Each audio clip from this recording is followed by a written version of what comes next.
함께 기도하시겠습니다. 사랑의 하나님, 오늘도 주의 전에 나와 주님께 예배드리게 하심을 감사드립니다.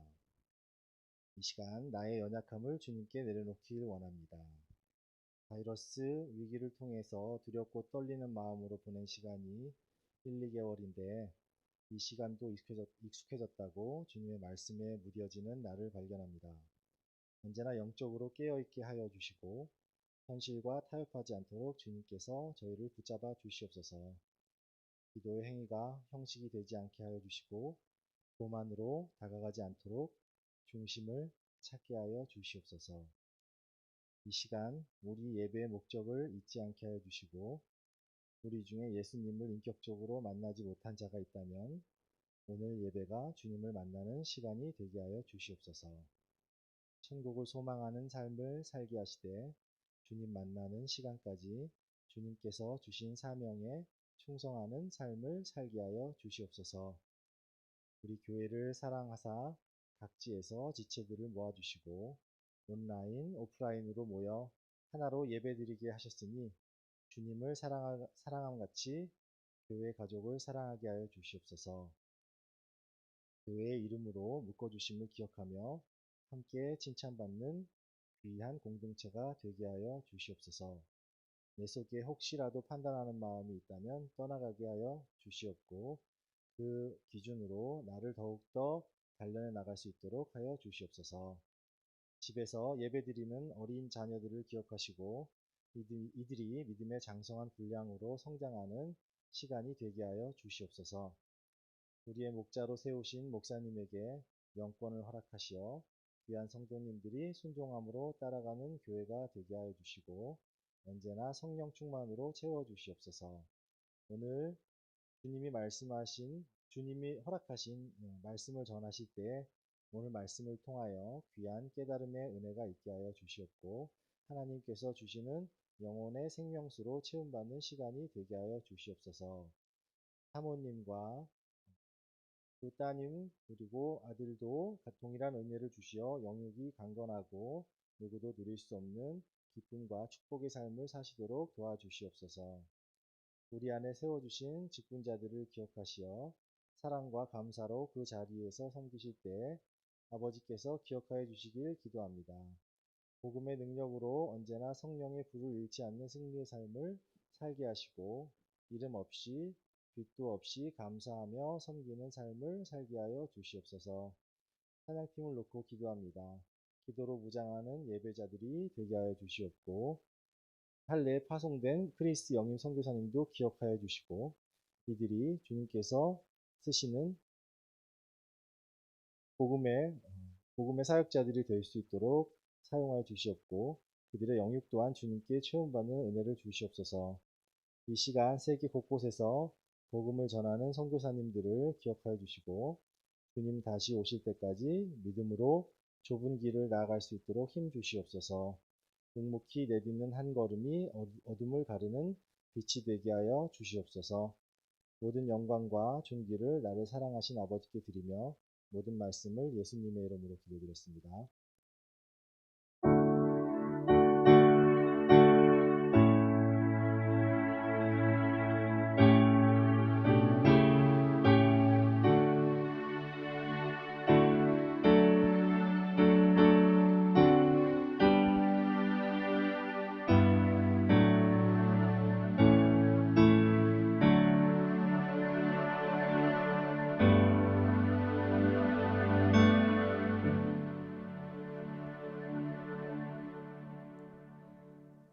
할렐루야. 앞뒤 좌우로 인사하시겠습니다. 반갑습니다. 사랑합니다. 축복합니다.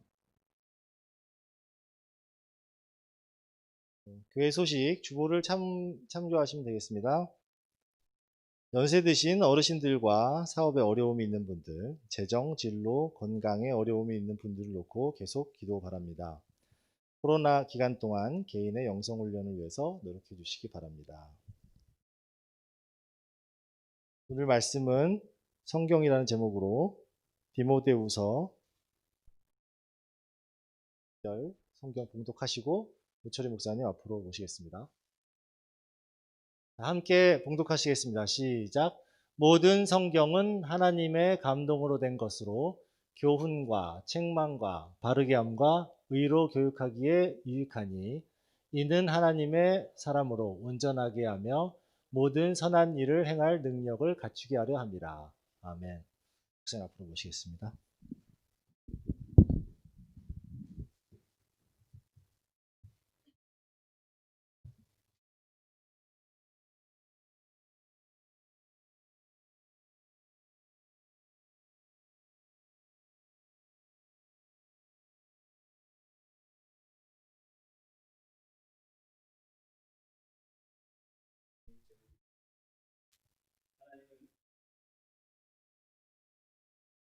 하나님 우리 인간들에게 두 가지 방법으로 자신을 계시해 주십니다. 하나는 인간과 자연, 우주 만물을 통해서 계시해 주시고 그것이 성경 곳곳에서 나오고 있습니다. 시편 19편 1절에 보니까 하늘이 하나님의 영광을 선포하고 궁창이 그의 손으로 하신 일을 나타내는도다. 오늘도 이렇게 찬양하다가 하늘을 보면서 나무를 보면서도 저 속에 있는 하나님을 보이죠. 로마서 1장 20절 창세로부터 그의 보이지 아니하는 것들 곧 그의 영원하신 능력과 신성이 그가 만드신 만물에 분명히 보여 알려졌나니 그들이 핑계하지 못할지 만물을 통해서도 보여줍니다. 그런데 두 번째로 하나님이 자신을 계시해 주시는 게 특별 계시입니다. 그 중에서도 특별 계시 성경이 우선이죠. 성경은 1600여 년 동안 40여 명의 사람이 모세로부터 BC 그러니까 기원전 1500년 모세서부터 시작해서 예수님이 죽고 승천하신 이후에 사도들에 의해서 쓰여질 때까지 대략 한 1600여 년 동안 한 40여 명의 그 성경을 쓴 사람들, 그러니까 모세서부터 시작해서 예수님의 제자들에 이르기까지 방대한 분량과 방대한 시간 속에서 하나님의 계시를 기록했습니다. 구약이 여러분 지금 우리가 갖고 있는 성경책이 구약 성경이 39권이고 신약 성경이 27권인데 그게 언제 결정이 됐냐면 예수님 오기 90년 전, 그러니까 기원전 90년 전에 지금의 39권으로 결정이 됐는데 그때가 야무니아 회의에서 그리고 신약 성경 지금의 정경 27권으로 결정이 된 것이 기원 후 397년 카르타고라는 데에서 교회 회의를 통해서 결정이 됐어요. 그러니까 여러분 지금 손에 들려져 있는 이 성경이 66권인데 그 66권의 모양을 갖춘 것은 기원 후 400년 영경이었다. 우리는 성경이 하나님 성령으로 쓰여졌고 그리고 절대 완전하며 무오하다, 흠이 없다. 믿죠? 여러분 믿으십니까? 예, 조금 아는 척해서 축자 영감설이라고 하는데 한자 성경의 한 글자, 아이고 제가 허리가 조금 안 좋아서 좀 받치고 앉을게요. 한 글자 한 글자를 성령이 감동에 의해서 하나님의 계획하에 하나님의 의도하에 성령으로 쓰여졌다는 걸 저와 여러분은 믿습니다. 그런데 소위 자유주의 신학자들은 자유주의를 옹호하는 신학하는 사람들 그쪽에서는 성경이 완전하지도 무오하지도 않다 그렇게 생각을 하죠. 그리고 인간의 이성으로 받아들이는 그것만을 받아들이죠. 그러니까 우리는 분명히 자유주의 신학을 배경으로 하는 그런 하나님의 말씀을 자기 잣대로 이렇게 나누는 그런 것과는 철저하게 우리는 반대로 믿습니다. 우리는 철저히 뭘 믿습니까? 성경은 한 분의 저자 성령님에 의해서 쓰여졌고 성경은 완전하고 무오하며 그리고 40여 명이 1600여 년 동안 썼지만 그 책은 한 주제로 동일한 한 방향으로 일관된 하나님의 목적을 기록한 하나님의 책이라는 사실을 우리는 믿습니다. 결론적으로 말씀을 드리면 성경은 단 한 가지 주제를 말하고 있죠. 예수 그리스도와 그분의 십자가입니다. 좀 더 그것을 거시적으로 표현을 하자면 하나님의 나라라는 주제로 유기적이고 점진적이라는 건 뭐예요? 앞에 창세기서보다 요한계시록에 가면 더 완성도가 높아진다라는 뜻이에요. 이것이 계시되고 있는 한 권의 책이죠. 성경을 해석하는 데 있어서 두 가지 중요한 신학적인 관점이 있는데 조금 어려운 얘기 아니니까요. 조직신학적 관점과 또 하나는 성경신학적 관점이 있어요. 근데 이 두 가지 관점의 공통점이 뭐냐면 둘 다 하나의 유기적 성경이 통일되어 있다. 유기적인 통일성을 갖고 있어요. 쉽게 말하면 성경은 66권이지만 각기 다 다른 내용을 기록한 책이 아니라 하나다. 그리고 세대주의자들이 주장하는 것처럼 세대별로 다른 구원 방법을 기록한 책이 아니에요. 여러분 이런 말 다 들어보셨죠? 세대주의 신학교, 미국의 달라스 신학교가 아주 유명한 신학교인데 거기가 세대주의를 주장하죠. 그런데 세대주의라는 것은 말 그대로 세대를 나눠서 구원 방식이 다 다르다, 시대별로 다 다르다 이렇게 주장을 하죠. 그러나 우리는 그것을 믿지 않습니다. 하나님의 나라라는 큰 대주제 아래 하나로 통일이 된 책이 바로 성경입니다. 여러분 수지침 아세요? 손에 침 놓는 거? 저도 가끔 이렇게 손침 놓고 따고 하는데 머리 아프고 소화가 안 되는데 여러분 왜 손에 침을 놓습니까? 근데 희한하게도 손에 침을 놓으니까 머리 아픈 게 소화 안 되는 게 낫잖아요. 여러분 그게 뭐예요? 그게 바로 유기성이에요. 우리 몸은 전체가 하나인 거예요. 그러니까 여러분 발톱이 빠지면 발만 아픈 게 아니라 나라는 전 존재가 아픈 거예요. 이렇게 하나로 연결되어 있어 통해 있다라는 거예요. 이 성경도 하나의 유기적 통일성을 갖고 있는데 그래서 창세기를 쿡 찌르면 요한계시록으로 혈맥이 통하는 책이다라는 거예요. 이 에덴에서의 창조가 새 하늘과 새 땅으로 새 창조로 연결이 되어 있어요. 그래서 거길 콕 찌르면 여러분 성경을 보는 눈, 그러니까 성경은 성령으로 쓰여진 책이기 때문에 여러분이 아무리 육의 눈으로 100번을 읽어도 하나님의 진짜 의도하는 뜻을 읽을 수가 없습니다. 성령으로 거듭나지 않으면. 그러니까 여러분들이 성령으로 거듭나지 설교를 듣다가 또는 말씀을 보다가 계속 졸려 이해가 안 돼. 그럴 수 있죠. 그러나 그게 지속적일 때는 근원적인 부분은 영의 문제다라는 걸 우리가 좀 볼 줄 알아야 합니다. 이런 유기적인 통일성 하에 가령 신에 관한 개념을 정리한 게 조직신학에서 신론이죠. 인간 구원에 관한 내용을 정리한 게 구원론이고 인간이 어떤 존재인지를 밝혀준 것이 인간론이죠. 이렇게 조직신학은 성경은 하나의 이야기를 하고 있다라는 전제하에 기록된 신학이죠. 성경신학도 마찬가지예요. 성경신학도 성경 전체가 유기적으로 하나의 이야기를 하고 있다라는 그 전제하에서 시간과 역사, 문화라는 것을 고려하여 성경을 풀어주는 게 성경신학이에요. 예를 들어 아담의 시대에 나타난 하나님의 나라가 어떻게 점진적으로 노아의 시대에 나타나고 있고 어떻게 아브라함의 시대에 나타나고 있고 어떻게 그것이 출애굽 시대, 다윗 시대에 나타나고 있고 예수 그리스도가 오신 신약 시대에 어떻게 그게 밝히 계시되고 있는지 이렇게 시간과 역사 속에서 하나님의 나라라는 성경의 큰 주제, 대주제가 점진적으로 계시되고 있는 것, 점진적으로 뒤로 가면 갈수록 그것이 더 완성도가 높아지는 하나님 그것을 보여주는 그것을 해석하는 성경 해석법이 성경 신학이라고 하는 거죠. 그런데 성경은 유일하게 성경만이 직선적인 역사관을 갖고 있습니다. 직선적인 역사관이라는 건 뭐냐면 시작이 있고 끝이 있다라는 거예요. 시작이 있으면 반드시 끝이 있는 역사관. 그런데 동양 사상이나 뉴에이지 사상에서 말하고 있는 그쪽에서는 시작과 끝이 있다라고 말하지 않고 순환한다. 끝이 없다. 스스로 그렇게 있는 것이다. 존재했다. 끊임없이 돌아간다. 이렇게 말하죠. 여러분 우리들이 흔히 쓰고 있는 표현 중에 자연이라는 단어가 있죠. 자연이라는 단어는 한자로 이 스스로 자자와 그럴련자라는 뜻인데 하나님의 이름을 한자로 표기한 게 자연이에요. 그러니까 스스로 있는 것, 스스로 자자의 그럴련, 그렇게 있는 것. 그게 그 뜻이 어디서 나오냐면 출애굽기에 보면 하나님이 모세에게 자기의 이름을 밝히셨죠. 그게 뭐예요? 여호와죠. 여호와가 뜻이 뭐예요? 야훼가 무슨 뜻이에요? 스스로? 나는 스스로 있는 자다. 스스로 존재하는 자다. 그게 뭐예요? 그게 자연이라는 거예요. 그러니까 하나님 모르는 자, 하나님 믿지 않는 자들이 하나님의 이름을 자연이라고 대신하고 있는 거죠.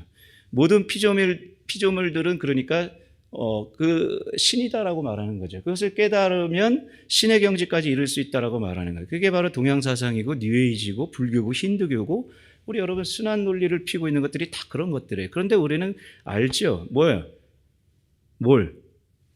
사람들이 자연이라고 말하는 것은 신이 절대로 아니다. 그리고 그것은 피조물이고 그 피조물을 창조하신 분만이 스스로 계신 분이시다. 그분에 의해서 시간과 물질과 공간이 창조된 것이고 이 역사는 계속 끊임없이 돌아가는 순환적 역사가 아니라 반드시 끝이 있고 끝이 있으면 그 다음에 뭐가 있다? 심판이 있다. 심판이 있는데 우리는 그 앞에 반드시 한 번은 쓴다. 이게 바로 성경이 말하는 역사의 직선적인 역사입니다. 이것을 아는 성도가 종말론적인 신앙생활을 할 수밖에 없죠. 이렇게 성경은 그 전체가 하나님의 나라라는 주제, 하나의 주제로 일관되게 성도들에게 하늘의 비밀을 계시해 주고 있어요. 그 주제를 짧게 미시적으로 분해를 해보면 은혜, 사랑, 예수 그리스도, 구속사, 언약, 하나님의 주권으로 이렇게 표현할 수 있어요. 이렇게 성경은 일관되게 구원의 길로 인도하는 구원의 길, 유일한 길, 예수에 관해서만 기록한 책이다. 그 구원을 이루어가는 하나님의 손길인 구속사가 일관되게 성경의 밑바닥에 흐르고 있는 책이고 그 구속사를 이끌어 가시는 하나님의 나라의 법, 하나님의 약속이 바로 언약인데 언약이 성경의 맥으로, 혈맥으로 그 안에 이어지고 있는 책이고 그 모든 것의 시작, 하나님이 시작하시고 하나님이 마감하신다. 하나님의 전적인 주권을 기록한 그 주권만이 기록된 책이 바로 성경이죠. 성경은 하나님이 창세전에 벌거벗은 아담을 요한계시록에 의의 흰 옷을 입은 의인, 하나님의 백성으로 우리를 만들어가는 책입니다. 그것을 설명하고 있는 책이죠. 그 방법으로 독생자의 죽음이라는 방법을 택하셨죠. 그 언약을 이루기 위해 독생자 예수가 인간이 돼 이 땅에 오셔서 십자가를 지시고 그 예수가 죽음으로 우리와 하나님 화목하게 되는다. 이것을 영적으로 반복적으로 설명하고 있는 책이 성경입니다. 자, 이제 본론인데요. 성경은 잘 들으십시오. 자, 성경은 이것을 반복하고 있어요. 타락, 심판, 구원, 천국잔치. 이게 계속 반복되고 있는 거예요. 일관되게 하나님의 은혜라는 주제를 반복적으로 풀어서 설명해 주고 있습니다. 창세기에서 타락한 인간이 계시록의 새하늘과 새 땅으로 들어가는 과정을 점진적인 계시로 써놓은 것이 성경이에요. 자, 보십시오. 여호수아 때 가나안에 입성함으로 그 주제를 아주 초보적으로 한번 설명하고 끝납니다. 사사기에서 또 타락하죠.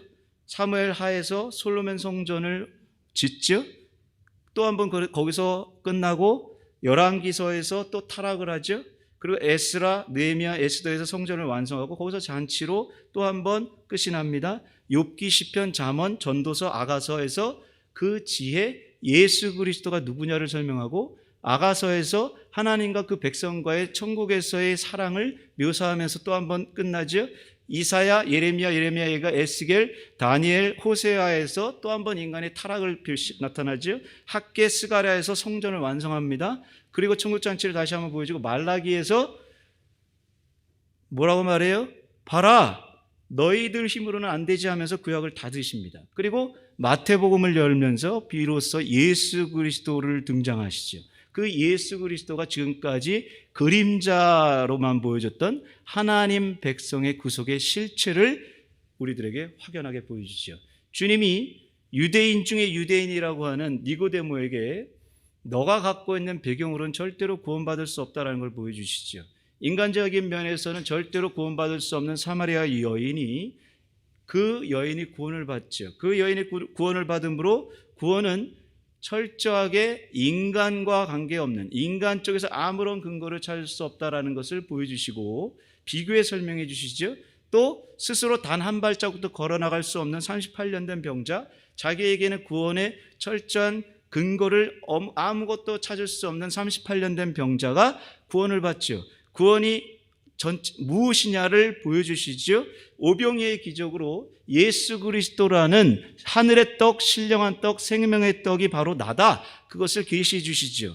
그리고 그 십자가의 은혜가 성령에 의해서 어떻게 우리 하나님의 백성들에게 적용되는지를 설명하는 책이 사도행전이고 그 사도행전에 성령으로 역사하신 하나님의 백성에게 어떻게 십자가의 은혜가 전해지는 것을 교리적으로 설명한 것이 로마서지요. 그리고 고린도서부터 유다서까지 그리스도인들의 행동 지침을 기록하고 하나님의 구속사, 하나님 나라의 완성이라는 대단원의 막을 요한계시록에서 마침으로, 이게 바로 성경 아닙니까? 여러분, 성경은 철저하게 시작부터 끝까지 한 가지 주제를 향해서 가고 있다. 그것은 예수 그리스도. 성경은 모두 예수에 관한 이야기다. 성경이 그것을 직접 설명을 해주죠. 한번 볼까요? 누가복음 24장 25절에서 27절. 이르시되 미련하고 선지자들의 말한 모든 것을 마음에 더디 믿는 자들이여, 그리스도가 이런 고난을 받고 자기의 영광에 들어가야 할 것이 아니냐 하시고, 이에 모세와 모든 선지자의 글로 시작하여 모든 성경에 쓴 바 자기에 관한 것을 자세히 설명하시니라. 엠마로 내려가는 두 제자에게, 자신을 알아보지 못하는 이 제자들에게 예수님이 친히 모든 성경이 나에 대한 얘기다라는 것을 분명히 말씀해 주시죠. 성경은 그렇게 예수에 관해서만 쓰여 있는 책입니다. 자, 그렇다면 구약 성경에는 어떻게 그 속에 예수 그리스도가 숨어 있는지 한번 몇 가지를 한번 보겠습니다. 요한복음 8장 56절. 너희 조상 아브라함은 나의 때 볼 것을 즐거워하다가 보고 기뻐하였느니라. 자, 아브라함의 믿음의 대상이 누구죠? 아브라함이 지금 뭘 믿고 있습니까? 자, 다시 보세요. 아브라함은 나의 때 볼 것을 즐거워하다가 보고 기뻐하였느니라. 아브라함은 지금 무엇을 믿고 있는 거죠? 아브라함의 믿음의 대상은 누구입니까? 예수 그리스도이시죠. 예수님은 아브라함이 믿음으로 예수님 오시기 2000년 전에 예수님의 때를 볼 것을 즐거워하다가 예수님이 뭐라고 말해요? 예수님 오신 것을 보았다라고 분명히 말한다네요. 여기 보고라는 이 단어는 부정과거형인데 과거형입니다. 그러니까 아브라함은 이미 2000년 전에 예수님 오시기 2000년 전에 믿음으로 이미 본 거죠. 그러므로 우리는 아브라함의 이야기를 통해서 뭘 알아야 하냐면 아브라함을 보는 것이 아니라 그 이야기를 통해서 예수님을 볼 줄 알아야 합니다. 아브라함의 이야기는 하나님의 은혜로 우상 섬기는 집안에서 하나님이 특별히 그를 주권적으로 선택하셔서 그를 뽑아내시죠. 그 아브라함은 자기 아내를 2번이나 속이 팔아먹죠. 아브라함은 그랬던 존재였던 그가, 인간적으로 본다면 별 볼 일 없는 존재인 그가 이삭의 번제단이 있는 모리아산까지 하나님이 이끌어 가시죠. 그것이 바로 믿음으로 믿음에 이르게 하는 자리죠. 그게 로마서 1장 17절. 이 하나님의 섭리를 볼 줄 알아야 합니다. 복음에는 하나님의 의가 나타나서 믿음으로 믿음에 이르게 하나니, 하나님의 의, 하나님의 초점을 맞춰서 아브라함 이야기를 보아야 합니다. 여러분, 우리처럼, 저처럼, 여러분처럼 불가능한 한 이런 죄인을 믿음의 조상, 믿음의 사람, 믿음의 자리까지 이끌어가는 그 유일한 길은 바로 예수 그리스도, 그 아들을 죽여내서 원수를 살려내시는 하나님의 사랑, 하나님의 은혜, 그게 바로 예수 그리스도의 십자가로 완성이 될 것을, 그것을 예표하는 것이 바로 뭐예요? 아브라함의 이야기고 이삭의 번제단이다. 또 한번 볼까요? 요한복음 12장 41절. 이사야가 이렇게 말한 것은 주의 영광을 보고 주를 가리켜 말한 것이라. 이사야가 예수님 오기 700년 전에 믿음으로 예수 그리스도의 영광을 보았다고 말하죠. 또 하나 볼까요? 히브리서 11장 24, 26절. 믿음으로 모세는 장성하여 바로의 공주의 아들이라 칭함받기를 거절하고 도리어 하나님의 백성과 함께 고난받기를 잠시 죄악의 낙을 누리는 것보다 더 좋아하고, 보십시오, 그리스도를 위하여 받는 수모, 애굽의 모든 보화보다 더 큰 재물로 여겼으니 이는 상주심을 바라보네. 모세는 예수님 오시기 1500년 전의 사람이에요. 그가 바로 그리스도를 위해서 받는 수모를 애굽의 보화보다 더 큰 재물로 여겼다. 이게 뭡니까? 구약의 인물들도, 모세도, 이사야도, 아브라함도 다 믿음으로 예수 그리스도를 보고 있다라는 거예요. 아멘. 구약 성경도 예수 그리스도를 나타내고 있다. 구약의 조상들, 믿음의 조상들도 그들에게는 그림자처럼 주어져 있긴 했지만 예수 그리스도를 신앙했으며 예수 그리스도를 믿음의 눈으로 바라보고 있어요. 그러니까 구약 성경도, 구약 성경에 나온 모든 선지자의 이야기도, 모든 스토리도 예수 그리스도를 설명하는 것이다. 바로 그 예수 그리스도의 이야기가 신약에 와서 그 실체가 오심으로 명쾌하게 정리가 됩니다. 한번 보십시오. 히브리서 1장 1절에서 2절인데요. 옛적에 선지자들을 통하여 여러 부분과 여러 모양으로 우리 조상들에게 말씀하신 하나님이 이 모든 날 마지막에는 아들을 통하여 우리에게 말씀하셨으니, 옛 선지자들이 말한 모든 이야기들이 다 하나같이 결론적으로 아들을 통하여 우리에게 말씀하셨다라는 거죠. 이 아들을 만유의 상속자로 세우시고 또 그로 말미암아 모든 세계를 지으셨느니라. 자, 결론적이죠. 구약에 있는 모든 수많은 선지자들의 예언과 수많은 구약의 이야기들, 인물들의 발자취는 다 결론으로 예수 그리스도를 설명하고 있다는 사실을 알아야 돼요. 그 이야기들이 예수 그리스도 안에서 전에는 그림자였는데 그것이 실체로 드러날 것이고, 청동거울로 본 것처럼 뿌연 얼굴의 형체를 보던 것들이 얼굴과 얼굴을 서로 맞대고 보는 것처럼 그 실체를 보게 됐다는 거예요. 뭐 때문에? 예수 그리스도 안에서 우리가 눈이 띄었다는 거예요. 여러분, 저 여러분의 삶의 결론이 예수 그리스도가 되기를 소망합니다. 그래서 예수님을 성경은 마지막 계시라고 말하는 거예요. 성경은 다 예수 그리스도로 그것이 수렴되어집니다. 요한복음 5장 39절, 예수님이 친히 이렇게 말을 하셨죠. 너희가 성경에서 영생을 얻는 줄 생각하고 성경을 연구하거니와 이 성경이 곧 내게 대하여 증언한 것이라.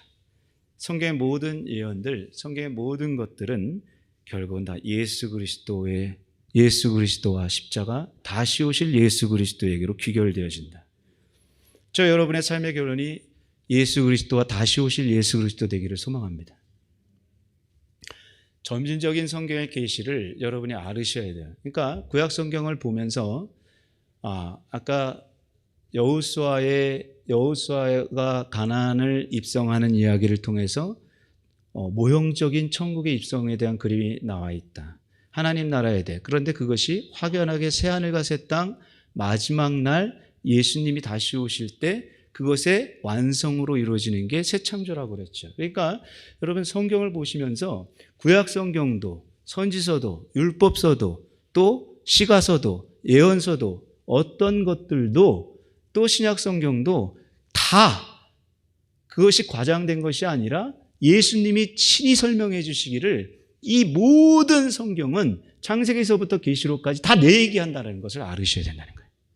그러니까 여러분이 성경을 보면서 세속적인 살기 위한 처세술을 배우려고 노력하는 것은 물론 세상에 살기 위해 지혜를 가르쳐 주지만 그것은 아주 부수적인, 아주 부수적인 거예요. 그러니까 여러분이 말씀을 듣고 설교를 듣고 성경을 묵상하고 성경을 연구하고 성경을 읽을 때 내가 지금 제대로 읽고 있는가, 제대로 말씀을 듣고 있는가, 내가 제대로 알고 있는가의 기준점은 뭐냐면 내가 예수님을 더 알게 되었는가를 봐야 된다는 거예요.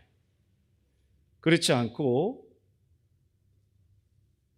윤리교훈이나 내가 다른 것들을 얻기 위해서, 하나님의 말씀은 여러분에게 필요한 것들을 주시지요. 하나님은 성령으로 여러분에게 깨달음을 주시고 내 삶 속에 변화를 일으키십니다. 그러나 변화의 근원은 예수님이다라는 걸 알으셔야 돼요. 하나님의 말씀을 읽을 때 예수님이 내 눈에 들어오지 않으면 여러분 바뀌지가 않습니다. 여러분, 성경을 읽다가 성령님이 내 안에서 예수님의 그림이 떠오를 때, 성경은 처음부터 끝까지 구속사 얘기하고 있는 거, 예수님 얘기하고 있는 거, 다시 오실 예수님 얘기하는 거, 다시 오신 예수님, 이미 오신 예수님 얘기하는 거, 그것이 나를 근원적으로 변화시킨다. 코로나 때문에 여러분 힘든 분들이 있을 거예요, 분명히. 그러나 그것의 근원적인 해결책은 뭐냐? 말씀을 통해서 그 속에서 성령님이 여러분, 예수님이 내 눈 속에 확 들어오게 만들면 여러분이 100% 회복이 된다. 근원적인 방법으로 내 삶을 바꾸셔라. 부수적인 방법으로 세상적인 방법으로, 격가지로, 끝에 있는 조금의 그런 방식이 아닌 통째로 바꿔버려라. 결론을 내겠습니다. 여러분들이 입고 있는 옷이 다 좋은데요, 좋은 천으로 된 옷일수록, 화학천이 아닌 그 천연천으로 된 옷일수록 이게 곰팡이나 이런 거 쓸 수가 있죠. 이렇게 천연일 때. 근데 내 옷이 곰팡이가 쓸어서 어느 한 부분이 좀이 쓸어서 구멍이 나요. 근데 그것을 메꾸려고 거기다가 재봉틀을 대고 계속해서 이렇게 또 위에다 덧칠을 해가지고 또 이렇게 합니다. 그런데 그 옆이 또 헤어집니다. 그 옆을 또 재봉틀을 합니다. 제가 미국에 있을 때 양복 바지가, 저는 항상 이 허벅지가 두꺼워가지고 걸을 때 이렇게 허벅지가 이렇게 계속 마찰이 되는 거예요. 그러니까 여기가 이렇게 헤어져요. 그러니까 그거를 교회 세탁소 하시는 집사님이 계셔서 옷을 갖고 가서 이걸 다시 이렇게 바느질로 이렇게 막 땜빵을 해요. 그런데 또 땜빵한 그 옆이 또 헤어지죠. 여러분 어떻게 해야 되죠? 바느질로 여러분을 고칠 수 있는 게 아니에요. 여러분을 보수해서 바꿀 수 있는 것이 아니라 나를 근원적으로 바꾸는 것은 여러분 바느질로 노력해가지고 나를 조금씩 개선시켜가지고 하나씩 나를 업그레이드 시키는 게 아니라 근원적인 방법으로 나를 바꿔라. 그것이 뭐냐? 옷을 바꿔버리는 거예요. 새 옷으로. 옛 사람을 벗어버리고 새 사람으로 옷을 바꿔버리는 거예요. 그것은 뭐냐? 나와 함께 십자가에 예수 그리스도와 함께 내 옛사람이 못 박혀 죽고 새 사람으로 거듭나는 것입니다. 저 여러분이 근원적인 방법으로 살아가기를 소망합니다. 성경을 보면서 오로지 다른 거 보지 마시고 그 속에 예수 그리스도와 다시 오실 예수님을 보시기를 소망합니다. 그때 내 삶이 바뀐다. 잠깐 기도하겠습니다. 하나님 아버지 감사합니다. 많은 것들을 저희들이 배우려고 하지만 그러나 근원적으로 하나님 말씀 속에서 나를 보고 예수 그리스도를 보기를 소망합니다. 그 예수 그리스도가 나를 변화시키고 말씀을 통해서 다시 한번 나를 성찰하고 성령 하나님이 나를 다시 그분에게로 이끌어 가실 때 온전히 주님 안에서 내가 새로워짐을 깨닫습니다. 오늘도 말씀을 통해서 다시 한번 성경을 바라보는 눈이 열리게 하시고 하나님 말씀을 통해 예수를 보게 하여 주시옵소서. 예수님의 이름으로 기도합니다.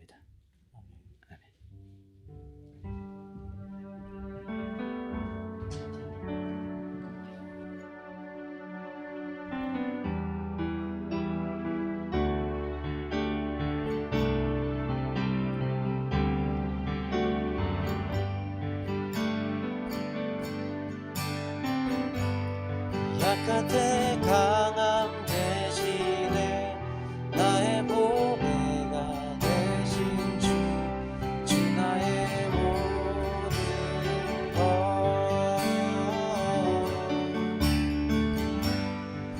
안에 있는 보물은 나는 포기할 수 없네 주 나의 모든 것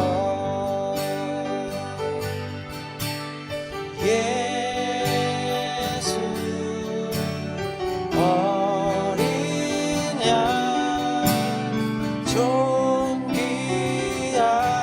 이름 예수 어린 양 존귀한 이름 십자가 죄 사하셨네 주님의 이름 찬양해 주 나의 모든 것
이제는 예수 그리스도의 크신 은혜와 하나님 아버지의 놀라우신 사랑과 성령 하나님의 교통 감화하심이 다시 한번 성경을 보는 눈이 열려서 성경 속에서 예수님과 다시 오실 예수님을 바라보기를 소망하고 결단하는 우리 디셀도르프 분회교회 성도들과 그들의 생업과 자녀와 또 땅끝에서 복음을 전하는 우리 선교사들의 삶 가운데 지금부터 영원토록 함께 계실지어다.